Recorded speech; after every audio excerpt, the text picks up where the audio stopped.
Lakh lakh round bullet, বিভিন্ন আগ্নেয়াস্ত্র, মারণাস্ত্র ব্যবহার করা হয়েছে, এপিসি ব্যবহার করা হয়েছে।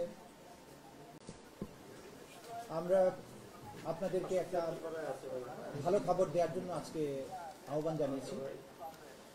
আপনারা জানেন যে আন্তর্জাতিক অপরাধ ট্রাইব্যুনাল জুলাই আগস্টের বিপ্লবের পরে পুনর্গঠিত হয় এবং গত 5ই সেপ্টেম্বর আমাকে চিফ প্রসিকিউটর নিয়োগ দেওয়া হয় এবং এর পরবর্তীতে তদন্ত সংস্থা পুনর্গঠন করা হয়, ট্রাইব্যুনাল পুনর্গঠন করা হয়।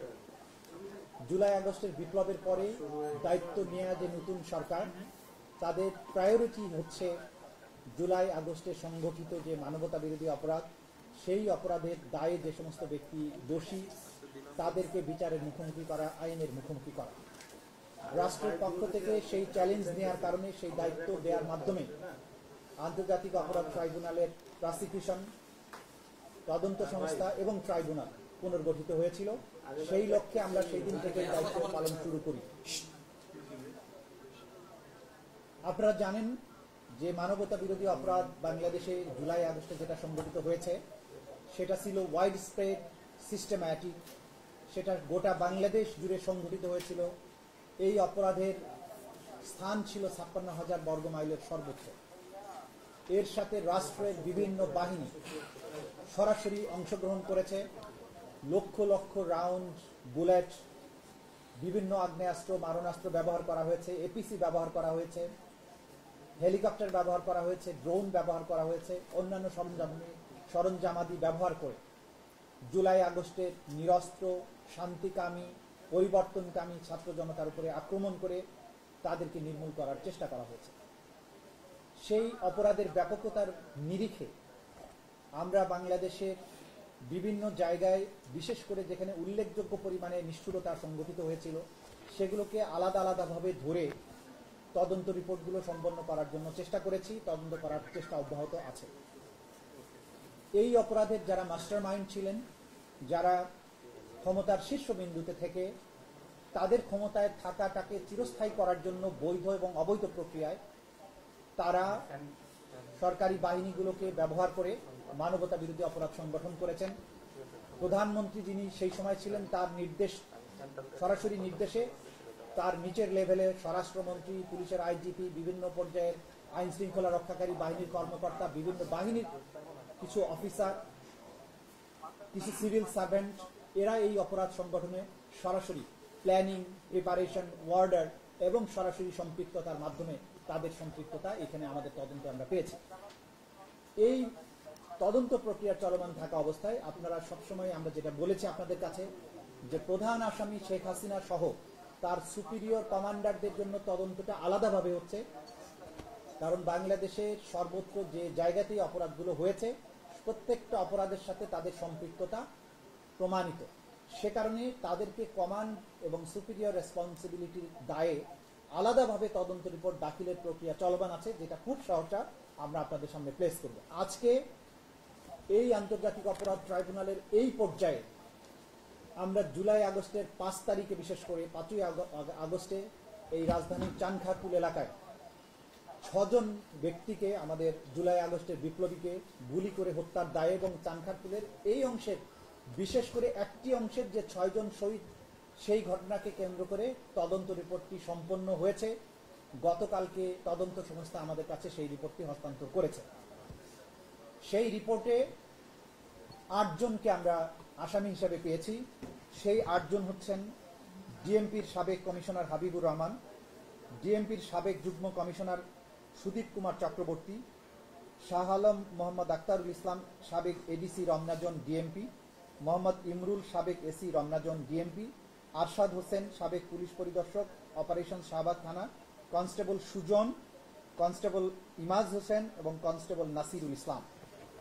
এই 8 জনের বিরুদ্ধে তদন্তে তাদের বিরুদ্ধে সম্পৃক্ততার প্রমাণ, কমান্ড রেসপন্সিবিলিটি দুটো মিলিয়ে, যারা সিনিয়র অফিসার তাদের নির্দেশ এবং যারা সরাসরি গুলি করে হত্যা করেছে তাদের ভিডিও সহ অন্যান্য প্রমাণাদিতে পাওয়া যাওয়ার কারণে এই 8 জনের বিরুদ্ধে তদন্ত রিপোর্ট দাখিল করা হয়েছে। এই তদন্ত রিপোর্টে প্রধানমন্ত্রী হাসিনা, স্বরাষ্ট্রমন্ত্রী এবং পুলিশের আইজিপি, এদের বিরুদ্ধেও অপরাধের সম্পৃক্ততার তথ্য এসেছে। কিন্তু যেহেতু তাদের বিরুদ্ধে আলাদাভাবে তদন্ত চলমান আছে এবং সম্মিলিতভাবে তাদের বিরুদ্ধে একটাই চার্জশিট দেওয়া হবে, সেই কারণে এই চার্জশিটে তাদেরকে বিচারের জন্য উপস্থিত করানো হয়নি। তাদের জন্য আলাদাভাবে তদন্ত রিপোর্ট আসবে এবং তাদের বিরুদ্ধে সেইভাবে ফর্মাল চার্জ দাখিল করা হবে। তবে এই মামলার মধ্যেও তাদের সম্পৃক্ততার তথ্য এবং প্রমাণাদি উঠে এসেছে। এই তদন্তের জন্য আমাদের তদন্তের সময় লেগেছে 6 মাস 13 দিন, অর্থাৎ 195 দিনের মধ্যে এই তদন্ত কাজ সম্পন্ন হয়েছে। তদন্ত কমপ্লেন্ট রেজিস্টার নাম্বার 139/7/10/2024 এটা শুরু হয়েছিল এবং 20 তারিখ অর্থাৎ গতকালকে 20 এপ্রিল 2025 তারিখে এই তদন্ত রিপোর্ট আমাদের কাছে হস্তান্তর করা হয়েছে। এই তদন্তের মূল প্রতিবেদন অংশের মোট পৃষ্ঠা সংখ্যা হচ্ছে 90।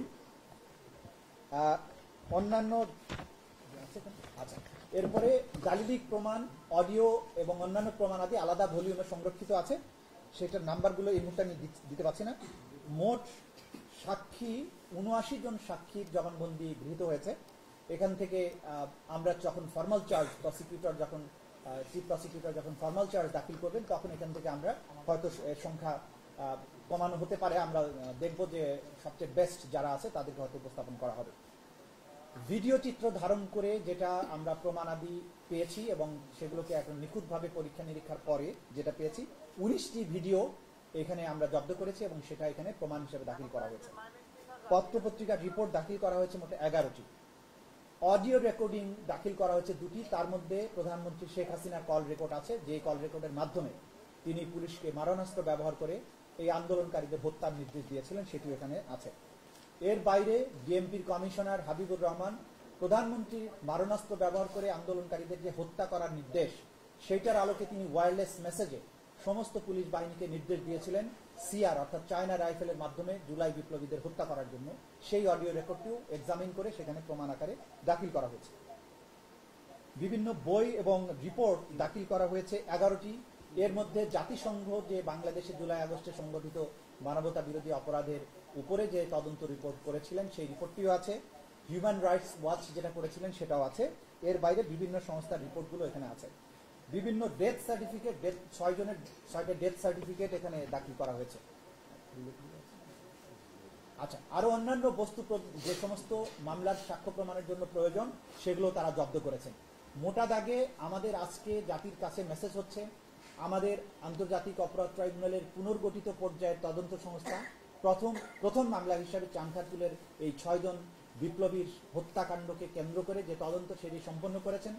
তারা চার্জশিট অর্থাৎ তদন্ত রিপোর্ট 20 এপ্রিল দাখিল করেছেন। আজকে আপনাদের মাধ্যমে আমরা জাতিকে জানালাম। এটার পরবর্তী প্রক্রিয়া হচ্ছে এই চার্জশিটের ভিত্তিতে প্রাপ্ত সাক্ষ্য প্রমাণের ভিত্তিতে, এটা চিফ প্রসিকিউটর বরাবরে তারা দাখিল করেছেন। এটার ভিত্তিতে এখন চিফ প্রসিকিউটরের অফিস ফর্মাল চার্জ অর্থাৎ আনুষ্ঠানিক অভিযোগ তৈরি করে আদালতে দাখিল করবেন। আমাদের পরবর্তী কয়েকদিন সময় লাগবে। সেই কয়েকদিনের মধ্যে ফর্মাল চার্জ দাখিল করে আনুষ্ঠানিকভাবে এইটা তখন আমরা কোর্টে দাখিল করব। ফর্মাল চার্জ কোর্টে দাখিলের পরেই আনুষ্ঠানিকভাবে বিচারের যে যাত্রা সেটা শুরু হয়ে যাবে। তাদের বিরুদ্ধে যে সমস্ত ধারায় অপরাধের প্রমাণ পাওয়া গেছে সেগুলো হচ্ছে ইন্টারন্যাশনাল ক্রাইমস ট্রাইব্যুনাল অ্যাক্টের 1973-এর 3-এর এ, এফ, জি, এইচ এবং 4-এর-1, 4-এর-2 এবং 4-এর-3 ধারায় মানবতা বিরোধী অপরাধ সংগঠন করার অভিযোগ প্রমাণিত হয়েছে তদন্তে। সে কারণে তারা চার্জশিট দাখিল করেছেন। ইনশাআল্লাহ আমরা এই রিপোর্ট পেয়েছি গতকালকে আনুষ্ঠানিকভাবে তদন্ত সংস্থায় এটা আমার কাছে হস্তান্তর করা হয়েছিল। আজকে তারা এখানে নিয়ে এসেছেন। আজকের থেকেই ফর্মাল চার্জ তৈরির প্রক্রিয়াটা শুরু হবে। অল্প কয়েকদিনের মধ্যেই ফর্মাল চার্জ তৈরি হয়ে যাওয়ার পরপরই আদালতে এটা আমরা দাখিল করব এবং আইনের যে প্রক্রিয়াগুলো আছে সেই অনুযায়ী আনুষ্ঠানিক বিচারের যাত্রা শুরু হবে। আপনাদের সবাইকে ধন্যবাদ। হ্যাঁ, যে সমস্ত শহীদরা এই ঘটনায় শহীদ হয়েছেন তারা হচ্ছেন শহীদ শাহরিয়ার আনাস খান, শেখ মাহাদি হাসান জুনায়েদ, শহীদ মোহাম্মদ ইয়াকুব, শহীদ মোহাম্মদ রাকিব হাওলাদার, শহীদ মোহাম্মদ ইসমামুল হক এবং শহীদ মানিক মিয়া। এই 6 জনের হত্যাকাণ্ডের ঘটনার সাথে এই চার্জশিটটা। এর বাইরে এই এলাকাতে আরো মানবতা বিরোধী অপরাধ সংগঠিত হয়েছে বিভিন্ন সময়, সেটার জন্য কিন্তু তদন্ত অব্যাহত আছে এবং সেটার জন্য আলাদাভাবে যারা পার্পিট্রেটর ছিল তাদের বিরুদ্ধে তদন্ত রিপোর্ট যথারীতি আবারও জমা হবে অন্যান্য ঘটনাগুলোর প্রেক্ষিতে।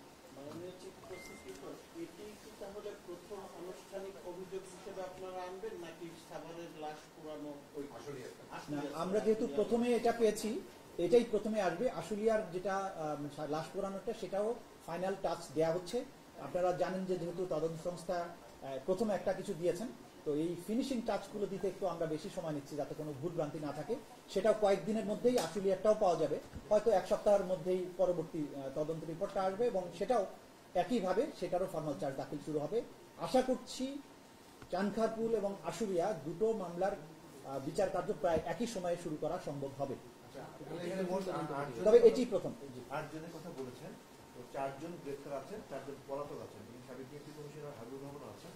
তো সেক্ষেত্রে এই 4 জন যারা কোনো এদের পলাতক যেহেতু তাদেরকে এদের বলে কোনো সহায়তা নেবেন কিনা, অথবা কোথায় আছে কি অবস্থায় আমরা জানতে চাই 4 জন বিষয়ে।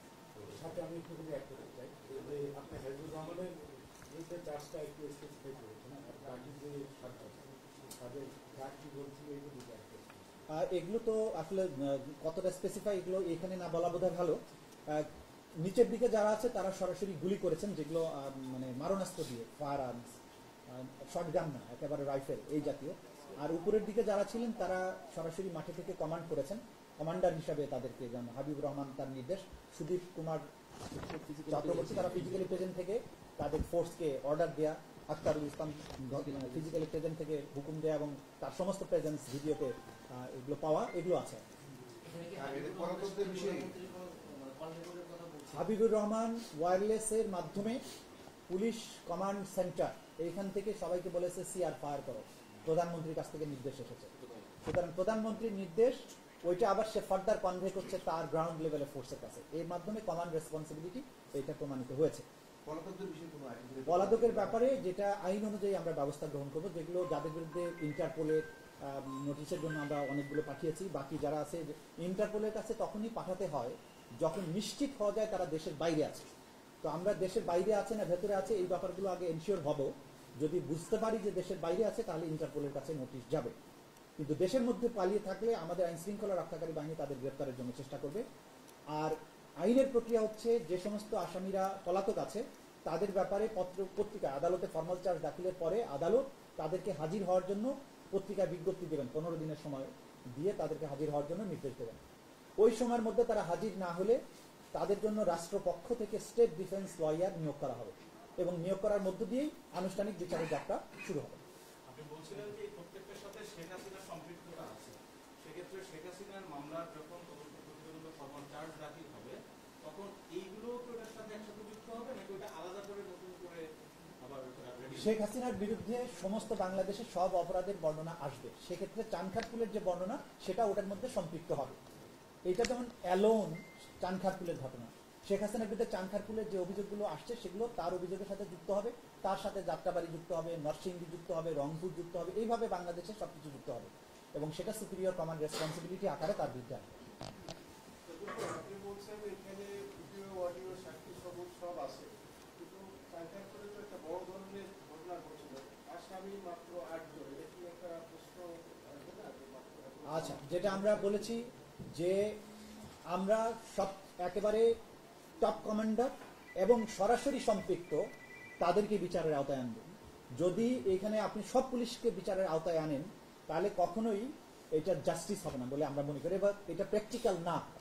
সরাসরি সম্পৃক্ত যারা তারা এবং তাদের সুপিরিয়র কমান্ডারদেরকে বিচারের আওতায় আমরা আনছি, সে কারণে 8 জনকে আইডেন্টিফাই করা হয়েছে।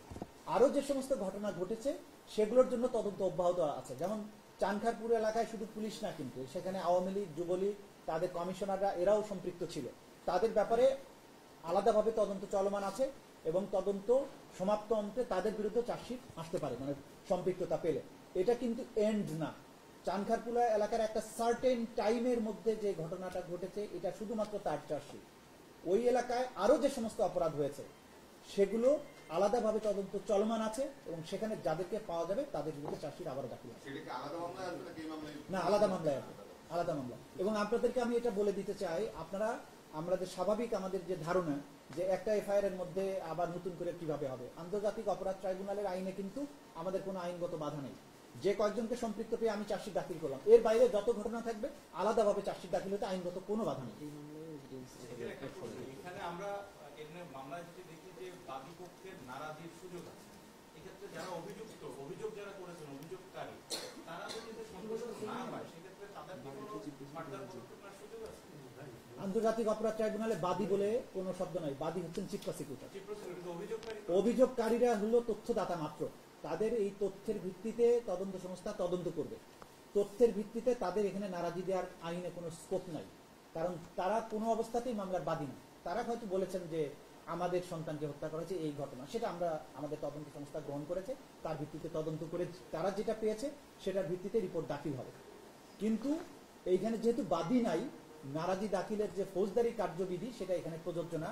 আন্তর্জাতিক অপরাধ ট্রাইব্যুনাল আইনে এরকম নারাজি দেওয়ারও কোনো ব্যবস্থা নেই। যদি কোনো তথ্য অতিরিক্ত এরকম পাওয়া যায়, তারা যদি সেটা অকাট্যভাবে উপস্থিত করতে পারেন আন্তর্জাতিক অপরাধ ট্রাইব্যুনালে, সেটা এডিশনাল এভিডেন্স হিসাবে পরবর্তীতে দেওয়ারও সুযোগ আছে। যদি এমন কিছু পাওয়া যায় সেক্ষেত্রে পরবর্তীতে এটা দেওয়ার সুযোগ পাওয়া যাবে। Thank you.